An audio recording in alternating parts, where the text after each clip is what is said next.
Hi అండి. అందరికీ నమస్కారం. Welcome to our channel.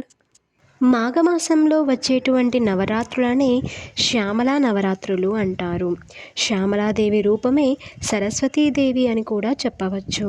ఈ నవరాత్రులలో శ్యామలాదేవిని ఆరాధించడం వలన వాక్ సంపద, ఉద్యోగంలో ప్రమోషన్స్, భార్యాభర్తల మధ్య దాంపత్యం మెరుగుపడతాయని చెప్పవచ్చు.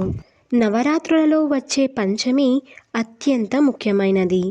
దీనినే శ్రీ పంచమి అని కూడా పిలుస్తారు. ఈరోజు సరస్వతీదేవిని ఆరాధించడం వలన అన్ని రంగాలలోనూ రాణించగలుగుతారు. చిన్నపిల్లలకి అక్షరాభ్యాసం కూడా చేయిస్తే వాళ్ళకి అఖండ విద్యాప్రాప్తి లభిస్తుంది. ఈ శ్యామలాదేవి నవరాత్రులలో దీక్ష చేయలేని వారు సులభంగా అమ్మని ఆరాధించుకునే మార్గం ఒకటి ఉంది.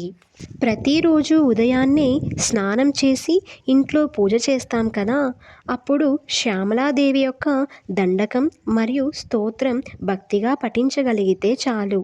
ఇంకా మీకు ఓపిక ఉంటే అమ్మవారికి ప్రసాదంగా పాయసాన్నం చేసి పెట్టండి, లేదంటే నైవేద్యంగా అరటిపళ్ళు పెట్టినా సరిపోతుంది.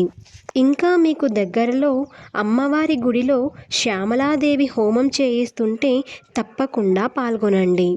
అమ్మవారిని మనసారా భక్తి శ్రద్ధలతో పూజిస్తూ చెడు మాటలు, చెడు మార్గాలలో వెళ్ళకపోతే అమ్మ ఆశీర్వాదం మన మీద పూర్తిగా ఉంటుందని పండితులు చెబుతున్నారు. ఈ వీడియో కనుక మీకు నచ్చినట్లయితే లైక్ చేయండి, షేర్ చేయండి, సబ్స్క్రైబ్ చేసుకోవడం మర్చిపోకండి. Thank you for watching.